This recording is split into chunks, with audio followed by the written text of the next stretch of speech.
बिस्मिल्लाहिर्रहमानिर्रहीम, अस्सलाम वालेकुम। आप देख रहे हैं द पल्स, मैं हूं मोहम्मद उसामा गाजी।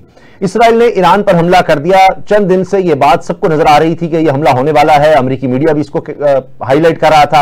अमेरिकी हुकाम की तरफ से भी वाज़ेह तौर पर कह दिया गया था कि खित्ते से अमेरिकी निकल आए। उसका मतलब यही था कि अब एक बड़ा हमला होने जा रहा है। लेकिन जिस तरह का इसराइल ने हमला किया है, बहुत कम लोग सोच रहे थे कि इतनी प्रिसीजन नजर आएगी। यानी आर्मी चीफ, इसके अलावा पासदारान इन्क़िलाब के सरबराह, उनकी शहादत, साइंटिस्ट शहीद हो गए। इसके अलावा जो अहम तरीन तंसीबात थी, रडार सिस्टम था उनका हेडक्वार्टर था ईरान का, सब कुछ तबाह कर दिया गया। फिर कहा गया कि जी मोसाद की यहां पर इसराइल की इंटेलिजेंस की बहुत ज्यादा प्रेजेंस थी। यहां तक खबरें आई कि एक यूनिट बनाया गया ईरान की तरफ से कि मोसाद पर नजर रखनी है, लेकिन उस यूनिट के सरबराह वो भी मोसाद का साथ दे रहे थे, इसराइल की इंटेलिजेंस का साथ दे रहे थे। तो ये अजीबोगरीब सूरत हाल है। ईरान की तरफ से कहा गया है कि हम इसका भरपूर जवाब देंगे। क्या ईरान इसका जवाब दे सकता है? उसमें यह सलाहियत है? या इसराइल जिस तरह से बमबारी करता चला जा रहा है वो बिल्कुल इसको तबाह बर्बाद कर देगा ईरान को, और ईरान कुछ भी नहीं कर पाएगा। लेकिन दूसरी तरफ मिसालें वियतनाम की भी, अफगानिस्तान की भी दी जा रही हैं। और हालिया दिनों में रूस और यूक्रेन की जंग भी एक मिसाल है कि रूस ने सोचा था शायद 1 महीना लगेगा, लेकिन 3 साल हो गए हैं और ये जंग खत्म नहीं हो पा रही। आगे क्या हो सकता है, इसी पर हम बात करेंगे। हमारे साथ आमिर ज़िया साहब, सीनियर सहाफ़ी, तजियाकार, और असदुल्ला खान साहब, एंकर पर्सन है, सहाफ़ी हैं, मेरे साथ हैं। आमिर ज़िया साहब, सर आपको क्या लग रहा है, जिस तरह की अभी तक हम देख रहे हैं डेवलपमेंट्स, उसमें तो ऐसा लगता है कि ईरान बिल्कुल बेबस है।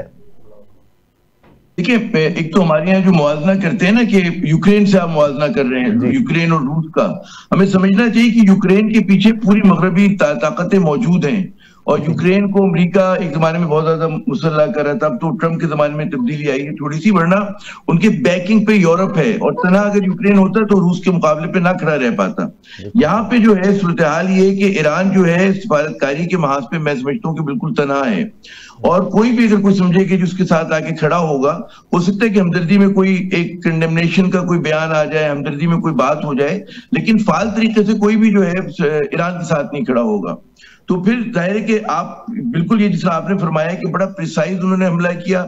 उनकी क़यादत को बिल्कुल कहते हैं ना कि पहले भी उन्होंने नुकसान पहुंचाया था, फिर पहुंचाया। उनके एटमी जो साइंसदान थे उनको टारगेट किया गया। और आप ये देखें कि पहली बार नहीं किया गया।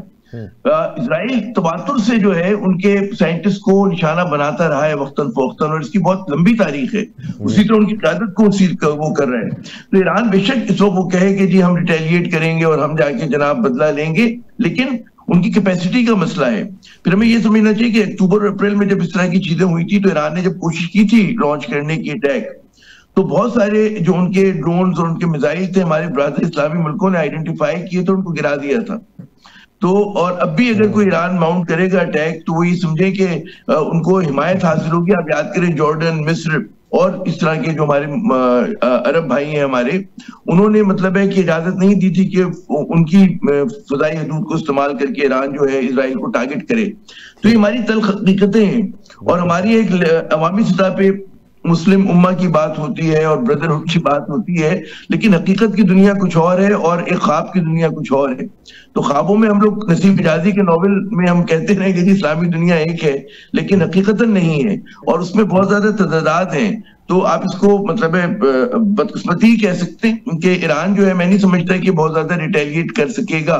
और आप ये करें ना कि हमारी खुश हो रहे हैं कि जी पहले भी उनके तल अवीव में चला गया था और पहले भी 2 हमारे रॉकेट चले गए थे उनके, हमारे से मुराद ईरानियों के या हमास के। बात ये होती कि अगर आपको एक आदमी उनका मारने के लिए अपने 1000 मरवाने पड़े, तो ये तो कोई रेशो बनता नहीं है लड़ाई का ना। और एक और बात समझनी चाहिए कि बिल्कुल आप देखिए रेड इंडियन की फिल्में आप याद करें, उसमें यही हुआ करता था, तो कि 2 गोरे मारे जाते थे, उनका पूरा कबीला साफ हो जाया करता था। तो अब अगर ये आदाद शुमार है, फिर आपने देखा कि हमास ने, जब भी आप कॉन्फ्लिक्ट में जाते हैं, उसामा आप तो बहुत माशाल्लाह आपकी गहरी नजर है, तो आपका ये नहीं होता कि drawing the first blood is the ultimate goal. जो होता है कि जी डे 2 पे क्या करेंगे, डे 3 पे क्या करेंगे, एग्जिट स्ट्रेटेजी क्या होगी। तो मैं समझता हूँ हमारे यहाँ जो मतलब मुस्लिम साइड से जो गलती हुई है हमास के दौर से, कि हमास ने पहला फर्स्ट ब्लड ड्रॉ किया, लोगों ने बड़ी खुशियां मनाई पूरे आलम इस्लाम ने कि इतने दर्जन इजराइलियों को हलाक कर दिया और इतनों को पकड़ लिया। उसके बाद उन्होंने ये नहीं सोचा था कि रद्दमल क्या होगा। और अब जाहिर है कि आपको ये सोचना है कि आपकी अफगानिस्तान जैसी ट्रेन नहीं थी, आपकी मुख्तलिफ थी। आपको सोचना चाहिए था कि आपकी सप्लाई लाइन नहीं आ सकती, आपको सोचना चाहिए था कि आपके पास कोई गुरिल्ला जंग का महाज नहीं है। तो उसके बाद इजराइल ने क्या किया, मैं स्टार्टिंग पॉइंट वहीं से हुआ ना हमारा इस लड़ाई का, कि उन्होंने हमास को खत्म किया, मतलब बहुत कमजोर कर दिया, हिजबुल्लाह को किया, लेबनान में जाके उन्होंने हमला किया, सीरिया में किया, जहां जहां उनको मौका मिला। ठीक है ना। तो इसराइल जो है it's a very lean strong efficient country बिल्कुल सही, कंपेयर टू जो उनके मुकाबले पे लोग हैं।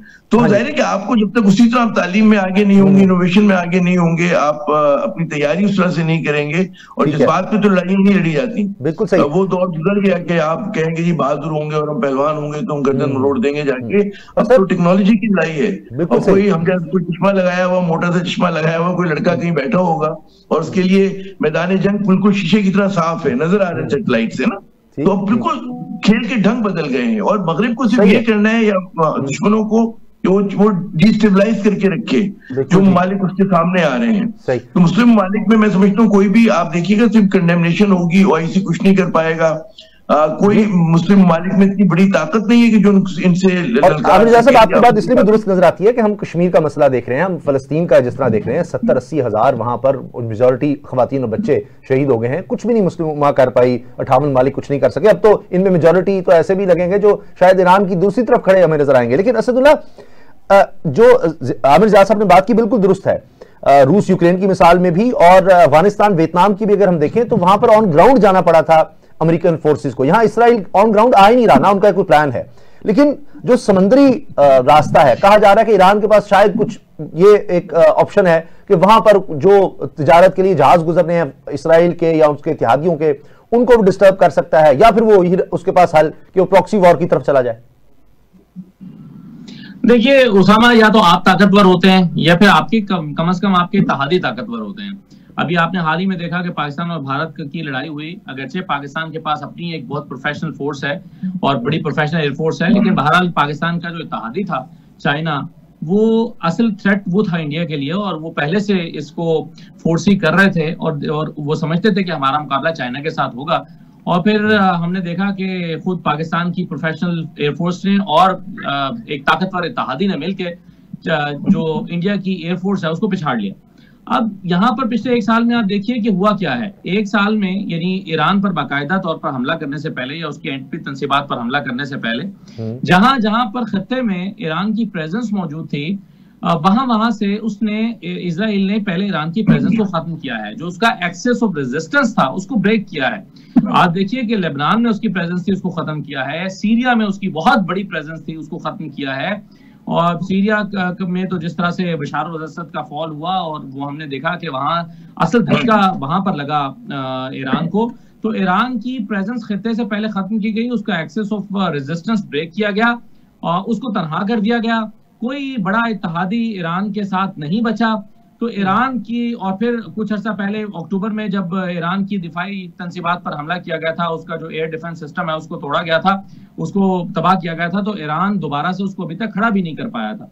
तो इस सारे सिनेरियो में आप देखिए कि कैसे अपने टारगेट को बहुत प्रिसाइज तरीके से हिट किया है इजराइल ने, और ईरान अभी तक मौसर जवाब नहीं दे पा रहा। अगरचे उसकी स्टेटमेंट्स तो आई हैं कि हम जो है वो बहुत सख्त जवाब देंगे और बड़ा एक अपने लिए तारीख रास्ता इसराइल ने चुन लिया वगैरह वगैरह, ये स्टेटमेंट्स तो आई हैं। तो जहां हम एक तरफ ये बात कर रहे हैं कि ईरान के पास कोई बड़ा इत्तेहादी नहीं है, वहां दूसरी तरफ आप ये भी मत भूलिए कि इसराइल को अमेरिका की मुकम्मल हिमायत हासिल है। ये स्टेटमेंट सिर्फ अमेरिका की तरफ से आ जाना कि हमारी मदद हासिल नहीं है, ये दुरुस्त मालूम इसलिए नहीं होता कि डोनाल्ड ट्रंप ने जो स्टेटमेंट्स दी हैं पिछले चंद घंटों में, जिसमें उन्होंने ये कहा कि हम ईरान को इंतबाह कर रहे थे कि बैठ जाए, मेज पर आ जाए, बात करे, न्यूक्लियर डील कर ले। कहा कई मौके ईरान को दिए गए थे कि न्यूक्लियर डील करे, लेकिन ईरान ने उन मौकों से फायदा नहीं उठाया। फिर उन्होंने कहा कि डोनाल्ड ट्रंप ने यह भी कहा है कि सब कुछ खत्म होने से पहले ईरान को मेज पर बैठ जाना चाहिए। 2 दिन बाद आप देखिए कि न्यूक्लियर डील के लिए बैठक होने जा रही है। इतवार को अमेरिका और ईरान के दरमियान बातचीत होना थी, उससे 2 दिन पहले ये अटैक होना, इसका सारा फायदा टेबल पर बैठकर अमेरिका उठाना चाहता है, क्योंकि अब उसे लगता है कि जब ईरान उसके साथ टेबल पर बैठेगा तो वो एक कमजोर पोजीशन में होगा और उससे ज्यादा शराइत बनवाई जा सकेंगी। ये अमेरिका का ख्याल है और ये सारा एक हिकमत अमली के तहत हो रहा है। तो जहां एक तरफ ईरान को यह मसला दरपेश है कि उसके पास कोई बड़ा इत्तेहादी नहीं है, वहां इजराइल दुनिया के सबसे बड़े इत्तेहादी के साथ मिलकर या उसकी हिमायत के साथ ये स्ट्राइक्स कर रहा है। अब देखना ये है कि वो ड्रोन टेक्नोलॉजी जिसके बारे में हमें अंदाजा था कि ईरान ने बड़ी सोफिस्टिकेटेड ड्रोन टेक्नोलॉजी हासिल की हुई है, उसके बाद बड़े जबरदस्त ड्रोन्स हैं जो उसने बनाए हुए थे, लेकिन अब आया है मैदान अमल। अगर मैदान अमल में वो उसके घोड़े काम नहीं आते और वो ड्रोन्स अपना असर नहीं दिखाते तो फिर इसका मतलब ये हुआ कि वो टेस्ट में फेल हो गए हैं, वो अपनी फ्लाइट में फेल हो गए हैं, वो टेक्नोलॉजी सिर्फ कागजात की हद तक महदूद रही है। तो ये चैलेंजेस मेरा ख्याल है उसामा अभी ईरान पर पेश हैं।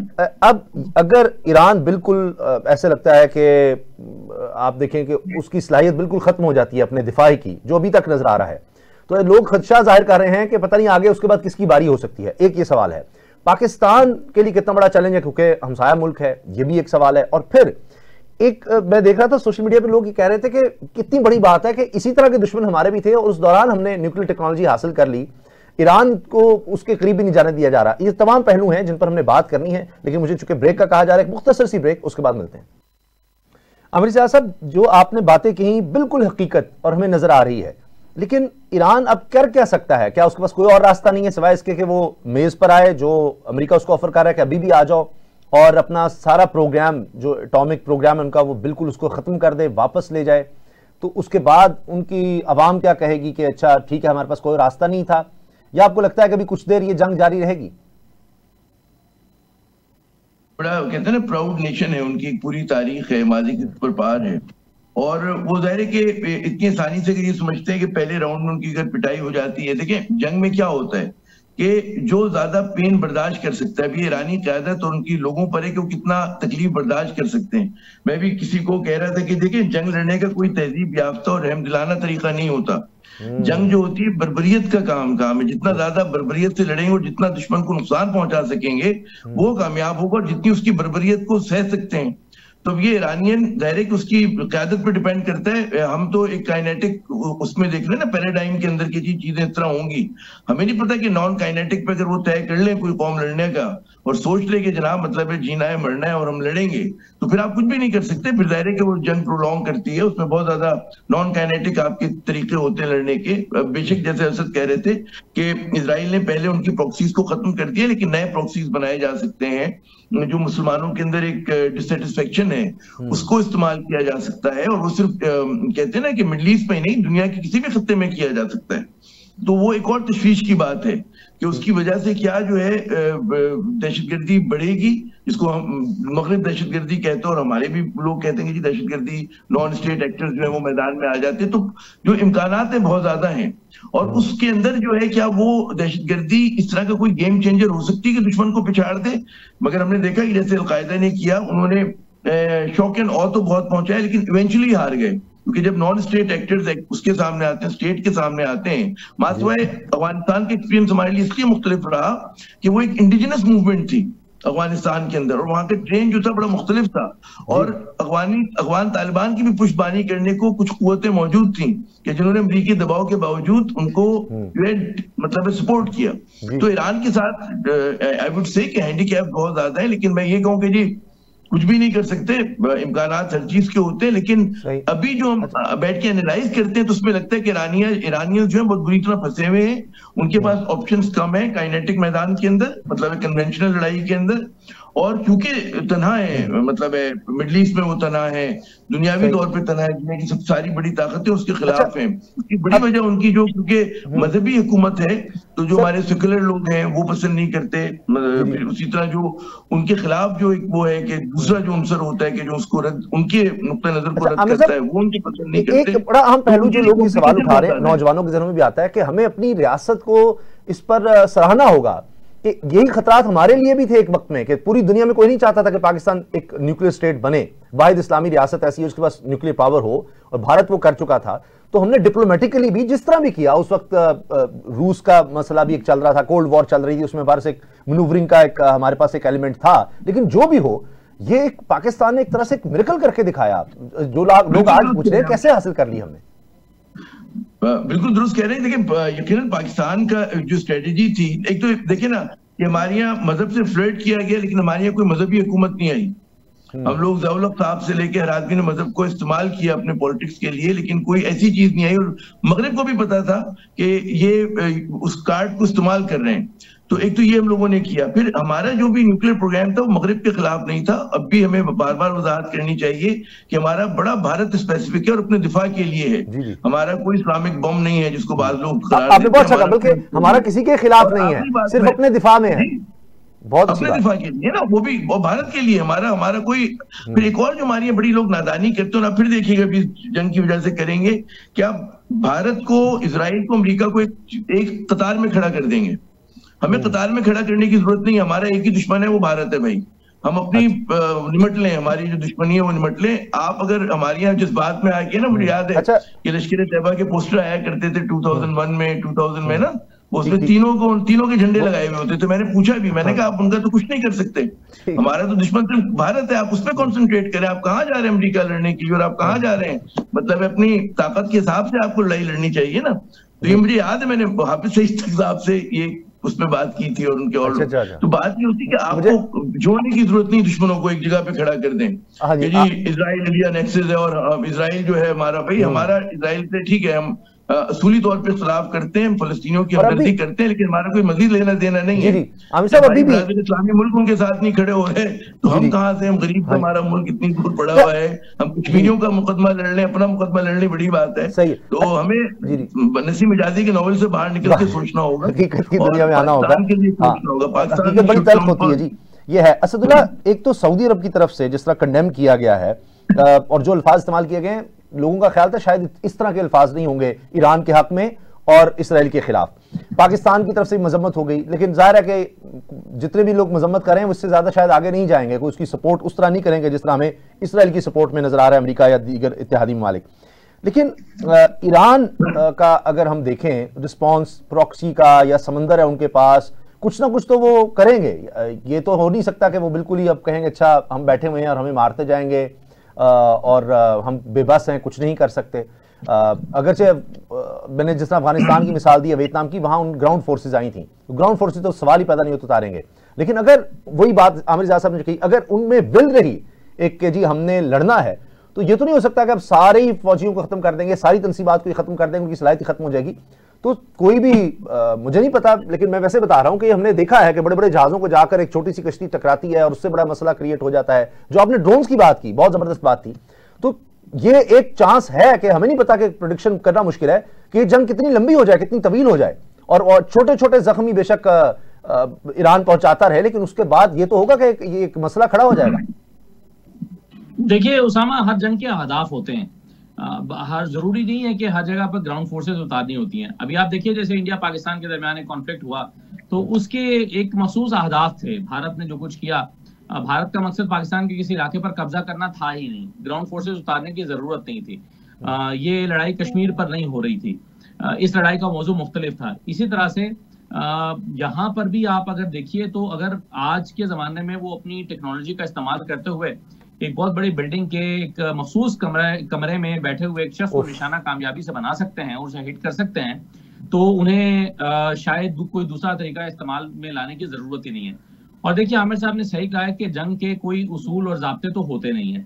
अभी ये आर्गूमेंट जो इसराइल की तरफ से पेश किया गया है कि इन 6 साइंसदानों को इसलिए मारा गया क्योंकि ये इजराइल की सालमियत के लिए और उनके मुस्तकबिल के लिए खतरा बन रहे थे। अब और क्योंकि ये एटम बम बना रहे थे, इसराइल के लिए खतरा थे, हमने मार दिया। अब क्या किसी मुहज़्ज़ब दुनिया में इस आर्गूमेंट को कबूल किया जा सकता है? अगर ये आर्गूमेंट है तो फिर तो ये आर्गूमेंट हर वक्त हर नेशन, हर मुल्क दूसरे हरीफ के बारे में दे सकता है कि भाई हमने इसके फलां शख्स को इसलिए मार दिया कि ये मेरी सालमियत के लिए खतरा था। तो फिर IAEA क्या कर रही है? IAEA डील कर रही थी इसी मामले को ईरान के साथ, ऑफिशियली डील कर रही थी। उन्होंने पाबंद कर रखा था कि आप अपनी यूरेनियम इस एक खास हद से ज्यादा आगे नहीं ले जाएंगे, और वो उस पर सेटिस्फाइड नहीं थे, और सेटिस्फाइड ना होने का भी कोड ऑफ कॉन्डक्ट मौजूद है। अगर IAEA सेटिस्फाइड नहीं है कि ईरान उस पर अमल कर रहा है, तो फिर सैंक्शंस लगती हैं, जो कि ईरान पहले भी फेस कर चुका है। 2015 में अमेरिका के साथ जो न्यूक्लियर डील हुई थी, उस न्यूक्लियर डील से खुद डोनाल्ड ट्रंप ही पहली दौर हुकूमत में निकले थे। यानी वो डील डोनाल्ड ट्रंप के जमाने में ही खत्म हुई थी, और आप दूसरे दौरे हुकूमत में वो आकर कहते हैं कि मेरे साथ डील कर लो, न्यूक्लियर डील करो, और उसमें ईरान को पाबंद कर दिया जाएगा कि वो अपनी यूरेनियम में खास हद से ज्यादा अफजूदा नहीं कर सकता। अब नहीं कर सकता और फिर भी ईरान करेगा, तो उसके लिए उस पर सैंक्शंस है, पाबंदियां हैं। ये तो कहीं पर जवाब पैदा नहीं हो सकता ना कि आप साइंसदानों 6 साइंसदानों को मार दें जो कि ईरान के बकौल सिविलियन पर्पसेस के लिए, अपने एनर्जी के मकासद के लिए वो कर रहे थे। तो ये आर्गुमेंट तो फिर असल बात यह है कि ये ताकतवर और कमजोर की लड़ाई होती है। ताकतवर के लिए कोई उसूल ज़ाब्ता नहीं होता, वरना देखिए अक़वाम मुत्तहिदा इसराइल का भी तो न्यूक्लियर प्रोग्राम है, वो कौन जज कर रहा है, वहां आईएई कहां है, उनका कौन सा सिविलियन पर्पसेस के लिए है, उनका कितना आर्सेनल है, ना कोई सवाल पूछ सकता है ना कोई जवाब देता है, वो एक अलग ही दुनिया है। जी मैं ये कह रहा था ना कि ये ताकतवर की अपनी नफ्सियात होती है, ताकतवर के अपने कवानीन होते हैं, और ये जो कवानीन ज़ाब्ते बनाए जाते हैं ये कमजोर के लिए बनाए जाते हैं। तो आज जिस दौर में हम जिंदा हैं इसमें इस्लामी दुनिया अपनी कमजोरी की कीमत अदा कर रही है। एक जमाने में कतक कलामी माफ के सिराजुल हक साहब साबिक अमीन जमात इस्लामी, उन्होंने कहा है कि अगली बारी खुदा न खास्ता जी पाकिस्तान की हो सकती है। आपको लगता है ये सिर्फ एक स्टेटमेंट है, डरा रहे हैं क्योंकि हमारे यहाँ पाकिस्तान के डायनामिक्स बिल्कुल मुख्तलिफ है, पाकिस्तान के खत्ते के चैलेंजेस में मुख्तलिफ हैं, पाकिस्तान को दुनिया देखती भी किसी और तरीके से है, यहाँ के इस इलाके के तकाजे मुख्तलिफ हैं, इस इलाके को और अरब ममालिक को बिल्कुल अलग तरीके से देखा जाता है। और आप देखिए पिछली 2 दहाइयां हो गई अरब स्प्रिंग जिस तरह से चल रहा है उस तरीके से इस खत्ते को ट्रीट नहीं किया जा रहा। तो मेरा नहीं ख्याल कि बराह रास्त उस तरह का थ्रेट कोई पाकिस्तान पर है, लेकिन ऑब्वियसली पाकिस्तान का भी एटॉमिक पावर होना किसी को सूट तो नहीं करता है, किसी को जचता तो नहीं है। लेकिन आप देखिए सऊदी अरब ने स्टेटमेंट दी, पाकिस्तान की हुकूमत ने स्टेटमेंट दी, स्टेटमेंट सब एक फैशन रह गया है, स्टेटमेंट से किसी का पेट नहीं भरता, स्टेटमेंट से कोई जंग हारता जीतता नहीं है। वरना अक़वाम मुत्तहिदा जिसको बनाया ही इस काम के लिए गया है कि उसने जंगों को रोकना है, वो गैर मौसमी प्लेटफॉर्म बन के रह गया है। आज तक किसी जारह पसंद को वो रोक सका है, किसी जारियत करने वाले को उसने कहा है कि तुमने ये जारियत क्यों किया है, गजा को मलिया भेंट कर दिया गया। लास्ट क्वेश्चन, अगर ये जंग तवील हो गई, रोक सका सारी फर्ज कीजिए बिल्कुल उन्होंने सारे इंफ्रास्ट्रक्चर को तबाह कर दिया है ईरान के, और उसके बाद भी ईरानी कौम कह देती है नहीं जी हमने लड़ना है, वरना वो अपने लीडर्स को ही नहीं मानेंगे, तो फिर ये जंग अगर तवील हुई तो फिर मसला हो सकता है मगरबी ममालिक के लिए, इसराइल अमेरिका के लिए। देखें उसामा, ये कहना तो मुश्किल है, लेकिन आप ये तो नजर आता है ना कि टारगेट क्या है इसराइल का। इसराइल का टारगेट ये है कि फौरी तौर पर ईरान की जो हुकूमत है उसको तब्दील किया जाए, रजीम को तब्दील किया जाए, कठपुतली हुकूमत लेकर आई जाए, यानी वही काम जो बाकी अरब दुनिया के साथ किया गया, मिडिल ईस्ट में बाकी ममालिक के साथ भी किया गया, जो मोहम्मद कज़ाफी के साथ करके वहां पर एक हुकूमत अपनी जो साजगार हुकूमत बना ली, जो सद्दाम हुसैन के साथ किया गया, जो बशार अल असद के साथ किया गया। तो बुनियादी तौर पर तो कोशिश यही है कि इस हुकूमत को खत्म किया जाए और एक ऐसा रजीम लेकर आया जाए जो ताबेदार भी हो, जो फ्रेंडली हो। आमिर साहब, ये उनका टारगेट है, अगर वो अचीव कर लेते हैं तो वो कर देंगे। आमिर साहब, आपने जो बात की थी कि अगर उनमें विल हुई तो फिर डायनामिक्स बदल सकते हैं। सर लास्ट क्वेश्चन है। नहीं देखिए, विल का मतलब ये नहीं कि वो कोई विनिंग पोजीशन में आ जाएंगे, they can prolong the fight, एक बात हो सकती है ना, क्योंकि जब आप प्रॉक्सीज और छोटा मोटा कार्रवाई करते हैं आप गेम चेंजर नहीं होते, और जब बड़े ममालिक लड़ाई में जाते हैं उन्हें पता होता है भी 2 जहाज डूब जाएंगे, 100 लोग मर जाएंगे, कोई इसकी हैसियत नहीं होती नंबर्स की के 1000 2000 इधर मर गए उधर मर गए। हम इंडिविजुअली हमें बड़ा दुख होता है, लेकिन कौमों को जब रियासतें फैसला करती हैं जंग का, उनके लिए कोई हकीकत नहीं करते। और तो जो भी असद ने बड़ी अहम बात की, देखें एक तो ये होता है ना कि बाहर से कोई मतलब है कोई चेंज आ जाए, कोई मतलब है कोशिश की जाए कि वहां पे कोई गवर्नमेंट का चेंज आ जाए, लेकिन इस ईरान में कुछ अंदर भी डिससेटिस्फेक्शन है, तो आप इस चीज को रूल आउट नहीं कर सकते कि इन हालात की वजह से जो वहाँ का स्ट्रॉन्ग कंट्रोल है उनके इनकलाबी जो उनके गार्ड्स हैं, रेवोल्यूशनरी गार्ड्स का और उसका मौलवी हजरात का, वो कुछ कमजोर हो और उसको चैलेंज अंदर से हो, ठीक है ना। तो ये इसका भी इम्कान है, और अगर वो आ जाता है तो फिर दायरे की डायनामिक्स बदल जाएंगी। उसको जो है मगरिब उसको सपोर्ट कर रहा होगा, उसको जो है मतलब अमेरिका सपोर्ट कर रहा होगा, बहुत सारे अरब ममालिक सपोर्ट कर रहे होंगे। तो ये बिल्कुल इस बात का इम्कान है कि वहां पे कोई जिसको हम कहते हैं इन हाउस चेंज आ जाए। इस चीज का अगर ऐसा होता है तो फिर आप देखिए कि डायनामिक्स कुछ और हो जाएंगी लड़ाई की। बहुत शुक्रिया आमिर ज़िया साहब, sir so kind of you, आपने वक्त निकाला। असदुल्ला खान, आपका भी बहुत बहुत शुक्रिया, और आपने नाज़रीन दोनों की गुफ्तगू सुनी, जिससे नजर आ रहा है कि इस वक्त सिनारियो क्या है। ईरान एक तन्हाई का शिकार नजर आता है, लेकिन अगर जंग तवील होती है तो ये हो सकता है कि ईरान भी एक रेजिस्टेंस दिखाए, लेकिन अभी इसके इम्कानात बहुत कम नजर आ रहे हैं, जिस तरह का हमला मुसलसल एक इसराइल की तरफ से होता चला जा रहा है। हम ब्रेक लेते हैं और ब्रेक के बाद बात करेंगे मौसमियाती तब्दीली पर। यह मौजू बहुत कम जेर बहस आता है, लेकिन सबसे ज्यादा पाकिस्तान में, यकीन जानिए सबसे ज्यादा नुकसान पाकिस्तान को इस मौसमियाती तब्दीली से हो रहा है। अभी वार्निंग फिर जारी की गई है कि अगले चंद दिनों में पाकिस्तान में आंधी, तूफान और बहुत ज्यादा नुकसान हो सकता है। हालिया दिनों में हमने अजीबोगरीब पैटर्न देखे हैं जो पाकिस्तान की तारीख में पहले कभी नहीं देखे गए। अचानक ओले, अचानक आंधी, अचानक इतनी शदीद गर्मी, ये सब क्या हो रहा है? इसको क्या हम कुछ कंट्रोल कर सकते हैं? ये जो तबाही है इसमें हमारा कितना हाथ है? इस सब पर हम बात करेंगे। साबिक वफाकी वजीर मलिक अमीन असलम साहब हमारे साथ होंगे, उन्होंने बहुत काम किया एनवायरनमेंट पर। ब्रेक के बाद प्रोविंशियल डिजास्टर मैनेजमेंट अथॉरिटी ने हाल ही में वार्निंग जारी की है इमरजेंसी सूरत हाल की। तमाम डिपार्टमेंट्स को 1122 से लेकर दीगर डिपार्टमेंट्स को कहा है कि आप अलर्ट रहें, क्योंकि मुख्तलिफ इलाकों में, खासतौर पर पंजाब के मुख्तलिफ अजला में तूफानी कैफियत हो सकती है। अचानक आंधी, कहीं आपको बारिश की सूरत हाल नजर आएगी, कहीं आपको लगेगा कि तूफान आ गया है, जक्खड़ हैं, ये सब। और कमजोर स्ट्रक्चर्स को नुकसान हो सकता है। जिस तरह हमने देखा कि सोलर पैनल्स लगे होते हैं वो उखड़ जाते हैं, उससे नुकसान बहुत ज्यादा होता है, लोग जहां बाक हुए हैं। एक तरफ हम शदीद गर्मी देख रहे हैं मुल्क में, फिर हालिया दिनों में हमने देखा कि कहीं जालाबारी हो रही है जो प्रेडिक्शन नहीं की जा सकती। ये सब क्या है, क्यों हो रहा है? क्या ये सब कुदरती अमल है या इसमें हमारा भी कुछ अमल दखल है जिसको हम कंट्रोल कर सकते हैं, या हमने खुद एनवायरनमेंट को, माहौल को इतना तबाह किया जिसकी वजह से ये सब कुछ हो रहा है? मलिक अमीन असलम साहब साबिक वफाकी वजीर हैं, इंजीनियरिंग में मास्टर्स किया, ऑक्सफोर्ड से भी तालीम हासिल की। पाकिस्तान में जो सबसे अहम बड़े एक्सपर्ट हैं इंटरनेशनल लेवल के, उनमें मलिक अमीन असलम हैं, और उन्होंने एनवायरनमेंट पर पाकिस्तान में बहुत ज्यादा काम किया है कि इंटरनेशनली इनको रिकग्निशन मिली है इसकी कि ये पाकिस्तान के लिए काम करने की जरूरत है। और उनका एक विजन रहा है जिस पर कुछ हद तक अमल हुआ, काश हम उस पर मजीद अमल करें, इसीलिए हमने इनको दावत दिया। मलिक साहब बहुत शुक्रिया आपके वक्त का।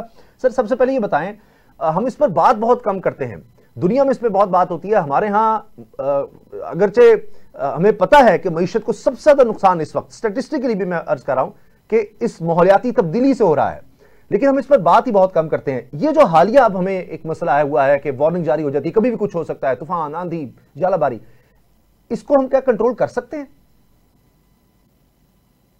जी बिस्मिल्लाहिर्रहमानिर्रहीम। बहुत शुक्रिया आपने आज प्रोग्राम पे बुलाया। ये बिल्कुल जिस तरह आपने फरमाया कि पाकिस्तान जो ये मौसमियाती तब्दीली का इशू है, इससे मुतासिर तरीन ममालिक में हम शुमार होते हैं, और टॉप 10 ममालिक में हम पिछले 10 साल से कंटिन्यूसली आ रहे हैं। अब इसकी वजह क्या है? इसमें मेजर वजह जो है वो तो हमारी अपनी वजह नहीं है। ये जो बाहर के दूसरे ममालिक हैं, और खसूसन जो 80% एमिशन जिनकी वजह से ये मसला पैदा हुआ है, वो 3 ममालिक हैं जो पैदा करते हैं, जिसमें अमेरिका है, चाइना है और इंडिया है। लेकिन पाकिस्तान उससे मुतासर हो रहा है, और फिर इसमें कुछ पोर्शन ऐसा है जो कि हम खुद कंट्रोल कर सकते हैं, जो कि हम खुद अपने हमारे हाथ में होता है कि हम इसको, हमारे ऊपर अगर ये मसला आ पहुंचा तो हम इसको कैसे बर्दाश्त करेंगे, इससे कैसे कोप करेंगे, ये हमारे हाथ में है। तो आई थिंक उस पर हमें बहुत कुछ करने की अभी जरूरत है, क्योंकि ये मसला जा कहीं पे नहीं रहा। ये एक ऐसा मसला है जो कि पाकिस्तान ने अगली आने वाली बहुत सारी दिहाइयों में फेस करना है। और आपने जिस तरह फरमाया कि ये एक फ्रीक वेदर पैटर्न जिसको कहते हैं एनवायरमेंटल टर्म्स में, वो हम देख रहे हैं, उसकी फ्रीक्वेंसी भी बढ़ रही है, इंटेंसिटी भी बढ़ रही है। ज्यादाबारी होती है तो ऐसी होती है कि गाड़ियों के शीशे टूट जाते हैं। यहाँ पर अब गर्मी की शिद्दत इस किस्म की है कि जीना महाल हो गया। और ये एक वर्ल्ड बैंक की रिपोर्ट आई थी आज से कोई 7-8 साल पहले, जिसमें उन्होंने ये प्रेडिक्ट किया था कि पाकिस्तान के अंदर 10 ऐसे डिस्ट्रिक्ट्स हैं, जिनमें से 6 जो है वो साउथ पंजाब में और 4 सिंध में है, जहां पर अगर फौरी इकदाम ना किए गए तो वहां पर इंसानी जानों का रहना नामुमकिन हो जाएगा। अब ये फौरी इकदाम क्या हो सकते हैं? इसमें सबसे बड़ा जो इकदाम है वो ये है कि वहां पर जंगलात लगाए जाए, दरख्त लगाए जाए, जितने ज्यादा हो सकते हैं, क्योंकि जब आप दरख्त लगाते हैं तो वो 3-4 डिग्री का फर्क पैदा करता है लोकल माहौल के अंदर। लेकिन मैं आज सुबह पढ़ रहा था, वो पाकिस्तान का जो इकोनॉमिक सर्वे आया इस वक्त, उसमें ये बताया गया है कि पाकिस्तान हर साल 2 लाख कनाल दरख्त जो है वो काट रहा है। जो लगे हुए दरख्त हैं उनको हम 2 लाख कनाल दरख्त हर साल हम काट रहे हैं और अपनी फॉरेस्ट्री को कम करने पर तुले हुए हैं। तो ये तो चीज बिल्कुल एक अनसस्टेनेबल है। और इससे तो इस खित्ते के अंदर, जिस तरह मैंने आपको बताया, जो वर्ल्ड बैंक ने भी प्रेडिक्ट किया है कि इंसानी जिंदगी का रहना नामुमकिन हो जाएगा। तो हमें चाहिए कि हम इसको फौरी तौर पर इस चीज को समझें, इसकी अर्जेंसी को समझें, क्योंकि ये एक ऐसा इशू है जो कि हमारे साथ रहना है, हमारी जिंदगी में भी, हमारे बच्चों की जिंदगी में भी। और हमने इसके साथ कोप करना है। आप जब ये सब बातें करते हैं और ये हम देख भी रहे हैं, तो इस पर अमल क्यों नहीं होता कि हम इस पर कोई काम कर सकें? देखिए, एक तरफ हम फ्लैश फ्लड्स देखते हैं, वो पानी अचानक आया जिसकी हमें बहुत ज्यादा जरूरत है और वो जाया हो गया और नुकसान भी पहुंचा गया। फिर साथ ही खुश्क साली उस हम देख रहे होते हैं, एक्सट्रीम वेदर देखते हैं, इतनी ज्यादा गर्मी, और फिर उसके बाद ये अचानक तूफान या इस तरह की ज्वालाबारी। अब दरख्तों का जो आपने बताया तो हौलनाक है, तो बजाय इसके कि हम इतनी तादाद में दरख्त लगा रहे हों, हम उनको काट रहे हैं, तो इसकी पनिशमेंट्स भी हैं, इस पर अमल दरामद नहीं होता। ये गवर्नमेंट्स इस पर इन्वेस्ट क्यों नहीं करती, जिसमें सबसे ज्यादा फायदा हो सकता है हमें, कि बाद में जो नुकसानात हैं वो अरबों डॉलर का जो नुकसान हो जाता है, अगर वही हम इस तरफ लगाएं तो ये क्यों नहीं किया जाता कि बजट में इसका खास हिस्सा रखा जाए और सबसे प्रायोरिटी पर इसको किया जाए। देखिए, ये बड़ा जरूरी है कि जो बजट के अंदर हम इसका तखमीना ऐसा रखें जो कि हमारे जिस किस्म की अर्जेंसी है और एक एमरजेंसी है पाकिस्तान के लिए, क्लाइमेट एमरजेंसी, उसके मुताबिक हमें इसकी बजटरी प्रोविजन भी रखनी चाहिए। आज ही मैं जब बजट डॉक्यूमेंट देख रहा था तो उसके अंदर जो फॉरेस्ट्री का एस्पेक्ट है, जिसपे जो सबसे बड़ा एक हमारे पास समझ लें कि नेचर का और कुदरत का हथियार है, जिसके जरिए हम इसको बर्दाश्त भी कर सकते हैं और इसको फाइट भी कर सकते हैं, क्योंकि ये कार्बन डाइऑक्साइड भी अब्जॉर्ब करता है और कम करता है क्लाइमेट चेंज को। उसके लिए जो तखमीना है वो मतलब 2022 में जो फेडरल फॉरेस्ट्री के लिए फंडिंग थी वो 14 अरब रुपए की थी। इस साल जो उसको कम करके 2.5 अरब कर दिया गया है। तो ये तो शो करता है कि हमारी प्रायोरिटी बिल्कुल जो है वो इसकी तरफ नहीं जा रही। इसी तरह जो एग्रीकल्चर सेक्टर है, जहां पर हमारा किसान आज परेशान है और वो मुश्किलात में फंसा हुआ है, उसकी वजह भी यही है कि हमारी पुअर प्लानिंग और साथ साथ क्लाइमेट चेंज के जो इफेक्ट्स हैं। इसी रिपोर्ट में ये लिखा है कि जो बारिश पिछले साल इतनी अनप्रडिक्टेबल थी कि गर्मियों के अंदर जो बारिश थी वो 70% नॉर्मल से ज्यादा हुई, और फिर जब सर्दियां आई तो 50% नॉर्मल से कम बारिश हुई। यानी मतलब एक तरफ आप फ्लड्स की बात कर रहे हैं तो दूसरी तरफ आप कैद साले की बात कर रहे हैं दूसरे सीजन में। इन सब चीजों का मुकाबला आपने इसलिए करना है कि आप एक क्लाइमेट स्मार्ट एग्रीकल्चर एक नया कॉन्सेप्ट है, जिसमें आप वाटर की मैनेजमेंट सही करते हैं, उसकी कंजर्वेशन सही करते हैं, अर्ली वार्निंग सिस्टम्स लगाते हैं, क्रॉप्स की जो सीड वैरायटीज है उनको चेंज करते हैं। इन सब के लिए रिसर्च चाहिए और पैसे चाहिए उसके अंदर डालने के लिए। और उसके बाद आप क्रॉप इंश्योरेंस स्कीम करते हैं ताकि अगर फार्मर आपका उससे मुतासर हो रहा है तो आप उसको सपोर्ट फराहम करें। यहाँ पर उल्टा हिसाब है, यहाँ पर अभी परेशान है फार्मर, क्योंकि गंदम की आप देख लें कीमत, उसको जो 2021 के अंदर कीमत थी 2000 रुपए की गंदम की, आज वही कीमत मिल रही है। ये 4000 तक गई और आज फिर दोबारा 2000 पे आ गई है, और उसके एक्सपेंसेस जो है वो 4 गुना बढ़ गए हैं। तो ये तो इस तरह तो आपकी रेजिलियंस, जिसको आप क्लाइमेट रेजिलियंस कहते हैं, कि आपने इस क्लाइमेट चेंज से किस तरह बर्दाश्त करना है, उसके लिए तो ये तमाम पॉलिसियां आपको तब्दील करनी पड़ेंगी, बजटरी प्रोविजन इसके लिए रखनी पड़ेगी। तो ये जो हमारी खुशकिस्मती, ये जो हम शजरकारी मुहिम देखते हैं, बस वो चंद दिन आती है, इश्तिहारबाजी होती है और उसके बाद खत्म। तो जो आप बातें बता रहे हैं कि अभी हम 50 डिग्री तक देख रहे हैं शहरों में, जो आज तक कहीं हमने कई शहरों में, इस्लामाबाद में इतनी गर्मी नहीं देखी, लाहौर की भी अगर बात करें, बड़े शहरों में इस तरह की गर्मी बढ़ती चली जा रही है। तो अब कब तक ये बर्दाश्त कर सकेंगे लोग? इतनी गर्मी की वजह से लोग जाँ बहक हो रहे हैं, इतनी शदीद हीट स्ट्रोक का शिकार हो रहे हैं, और हर साल ये ऐसा लगता है जैसे तादाद बढ़ रही है। तो दरख्त ने कोई एक दिन में हो नहीं जाना।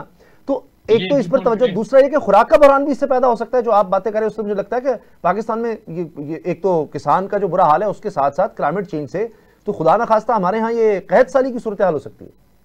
बिल्कुल, ये खाली कैद साली की नहीं है, बल्कि इसके ऊपर एक पूरी अब रिसर्च हुई है। वो ये है कि ये जो आपकी क्लाइमेट चेंज की जो अनप्रेडिक्टेबिलिटी है, इससे आप सिक्योरिटी डायरेक्टली इम्पैक्ट होती है, क्योंकि पानी और टेम्परेचर दोनों की बात कर रहे हैं। और पाकिस्तान में तो देखा है पिछले साल के हमारी कॉटन, हमारी वीट, हमारा वेज, हमारी राइस, ये 4 बड़ी क्रॉप्स हैं, चारों की हमारी ग्रोथ कम हुई है। जो पिछले साल 6.5% ग्रोथ थी एग्रीकल्चर की, इस साल वो 0.5% है, मतलब कि बिल्कुल 0 पे आ गई तकरीबन ग्रोथ। और उसकी वजह यही है कि जो आपके मौसमियाती तब्दीली हो रही है, उसके लिए हमने जो कोप करने का मैकेनिज्म है वो तैयार ही नहीं किया हुआ, अपने फार्मर को उसकी आगाही नहीं दी हुई। और इसका जो तीसरा फेज है वो ये है कि जब आप क्लाइमेट चेंज, उसके बाद फूड सिक्योरिटी मुतासर होती है, और तीसरा फेज कॉन्फ्लिक्ट और टेररिज्म की तरफ जाता है। इस पर भी स्टडीज हो चुकी है कि जब आपकी ये कहत साली होती है, जब आपके फूड बास्केट मुतासर होती है, तो फिर या वहां पर कॉन्फ्लिक्ट पैदा होता है इंटरनल, या वहां पर आप दहशतगर्दी की तरफ आवाम को धकेल देते हैं। तो आई थिंक ये हमें इसके लिए एक वेकअप कॉल है इस साल कि हमें, हमारे जो एग्रीकल्चर ने हमें दिखाया कि एकदम ड्रॉप करके आधे फीसद पे आ गई, तो इसको हमें उसी अर्जेंसी के साथ देखना पड़ेगा, उसके लिए फंड मुख्तस करने पड़ेंगे। और जैसे आपने सही फरमाया कि इसका कोई ओवरनाइट हल नहीं है, इसके लिए तो एक चार्टर, जिसमें हर चीज पे हम चार्टर साइन कर लेते हैं, तमाम सर पार्टीज का, क्या चार्टर साइन करने की जरूरत है हाँ, कि जो भी हुकूमत है इस पॉलिसी को कंसिस्टेंटली फॉलो करे। बिल्कुल सही। अगर हम देखते हैं, देखिए अगर स्टेट की तरफ से होता है, मैं मिसाल देता हूं कि हम देखते हैं अभी जिस तरह वेब पर पाबंदी लग गई, बच्चों में बीमारियां फैल रही हैं जी, ये खतरनाक है, उस पर इंप्लीमेंट हो जाता है। शादियों का था जी, वन डिश पर कर लिया। अगर स्टेट की तरफ से ये चीज आ जाए, मैं मिसाल देता हूं बसंत की, कैसे फिर वो हमने देखा कि जी जाने जा रही हैं, तो जहां स्टेट रिस्पॉन्सिबिलिटी ले ले तो वो चीजें हो सकती हैं, वो अमल दरामद हो सकता है। ये जो एडहॉकिज्म है इसकी वजह से है कि हमें 4-5 साल ही हमने रहना है, दरख्त जब लगेंगे 5 साल लग जाएंगे, फिर पता नहीं इस पर कोई वोट देगा, नजर थोड़ी आने हैं, फौरी थोड़ी पता लगेगा। तो अभी हम देखते हैं कि जिस तरह स्मॉग का एक सीजन पाकिस्तान में शुरू हो गया है, जिससे लोग इतने ज्यादा मर रहे हैं, 7 साल एवरेज एज कम हो रही है, उसमें भी यह कहा जाता है। तो गवर्नमेंट्स क्यों नहीं इस तरफ तवज्जो देती? वजह यही है कि सड़कें बनाएंगे, पुल बनाएंगे, कोई नाम दे देंगे तो लोगों को वोट के लिए हम कह सकेंगे, नजर तो आएगा। तो दरख्त हमें नजर नहीं आते या उसका इफेक्ट फौरी नजर नहीं आता, इसलिए हम समझते हैं कि छोड़ दो इसको, कोई फायदा ही नहीं इसका। बिल्कुल, ये यही सोच होती है हमारी अनफॉर्चुनेटली। और ये पॉलिटिक्स के जिसे कहते हैं कि पॉलिटिक्स में एक शॉर्ट टर्म सोच होती है कि आप एक इलेक्शन से अगले इलेक्शन का सोच रहे हो। तो ये तमाम पॉलिसी जो है ये लॉन्ग टर्म चलनी है। अब हमारे पास एक बहुत बड़ी अपॉर्चुनिटी इस वक्त आई है, वो ये है कि हमने एक क्लाइमेट फाइनेंस को एक्सेस किया है। और इस गवर्नमेंट ने जो हमारे एक्सटर्नल डोनर्स है, जिसमें IMF है, वर्ल्ड बैंक है, उन्होंने आपकी तमाम डेवलपमेंट की फंडिंग है उसको क्लाइमेट चेंज के लेंस में डाल दिया है। IMF ने आपको $1.4 बिलियन दिया है क्लाइमेट रेजिलियंस के लिए। वर्ल्ड बैंक ने आपको 10 साल का $20 बिलियन का प्रोग्राम दिया है अगेन क्लाइमेट रेजिलियंस के लिए। इसी तरह आपने एक सुकूक बॉन्ड भी जारी किया $500 मिलियन का, वो भी क्लाइमेट रेजिलियंस के ऊपर के बुनियाद पर किया है। अब उसका जो अगला फेज है वो बड़ा इंपॉर्टेंट है कि जब आपके पास ये पैसे आ जाए, और आ गए हैं ये पैसे, तो आपने इसको प्रायोरिटाइज करना है पाकिस्तान की जरूरियात के मुताबिक, उसको प्रोजेक्टाइज करना है, फिर उसको इम्प्लीमेंट करना है ग्राउंड के ऊपर। ये तो हमारा काम है, ये हमारी कोई नहीं करेगा बाहर से आके। उन्होंने तो लोन देना था, उन्होंने दे दिया लोन आपको, और बता भी दिया कि आपने इधर लगाना है, अगर नहीं लगाएंगे उनको ये पता है हम इधर नहीं लगाएंगे तो हम उनको पैसे वापस नहीं कर सकेंगे, क्योंकि ये 5 से 10% GDP आपका हर साल क्लाइमेट चेंज खा जाता है अगर आप इसको प्रॉपरली एड्रेस ना करें तो। इसलिए उन्होंने अभी आपको एक फ्रेमवर्क दे दिया कि आपने इसके अंदर काम करना है। अब इसके अंदर प्रोजेक्टाइज को प्रायोरिटाइज करना कि इस पे हमने दरख्त लगाने हैं, अपना एग्रीकल्चर को क्लाइमेट स्मार्ट करना है, हमने अपने नेचर के अंदर इन्वेस्ट करना है ताकि वो ये बर्दाश्त पैदा करे पाकिस्तान में क्लाइमेट चेंज के लिए। ये तो हमारा काम है, ये तो हमें कोई नहीं सिखाएगा आगे बाहर से। तो इसलिए आई थिंक ये एक अपॉर्चुनिटी भी है हमारे लिए, और उसके साथ साथ एक बहुत बड़ा रिस्क भी है कि अगर हमने इसको सही ना किया तो फिर ये दोबारा अपॉर्चुनिटी नहीं आएगी पाकिस्तान के पास। और इसमें आई थिंक स्टेट अगर इसको सीरियसली ले और इसकी प्रॉपर बजटिंग करके इसकी प्रॉपर वो प्रोजेक्ट्स बनाए जाए जिससे आप इस मुल्क के अंदर अपने इस क्लाइमेट चेंज के आने वाले खतरात को निपट सके, तो फिर आप इस मसले से निकल सकते हैं। ये बड़े कम मुल्कों के पास ये अपॉर्चुनिटी आती है कि फंडिंग आ जाए उसकी। हम वी आर लकी कि हमें वो फंडिंग मिल गई, और इस गवर्नमेंट ने ये काम अच्छा किया है कि उनको फंडिंग ले ली है। लेकिन अब अगला काम जो है वो इससे ज्यादा इंपॉर्टेंट। ठीक है, ये भी हम होता है कि वो जब डंडा नजर आ रहा हो कि चल सकता है, कोई ना कोई हमें हाँक रहा हो, तो हम किसी काम में लग जाते हैं। तो अल्लाह करे इस दफा हम इस पर लग जाए, क्योंकि सबसे अहम चीज ये है, हमारी आने वाली नस्लों के लिए ये हम पर फर्ज है कि उनको हम एक बेहतर माहौल देकर जाएं। और ये सबसे ज़्यादा ज़रूरी, और आने वाले दिनों में सबसे ज़्यादा नुकसान का अंदेशा पाकिस्तान को किसी और चीज़ से नहीं है, सबसे ज़्यादा ये एनवायरनमेंट की वजह से है, ये जो मौसम की तब्दीली है उससे है। बहुत शुक्रिया जनाब मलिक अमीन असलम साहब, साबिक वफाकी वज़ीर माहौलियात, आपने हमें वक्त दिया। प्रोग्राम देखने का शुक्रिया, इजाज़त दीजिए, अल्लाह हाफ़िज़।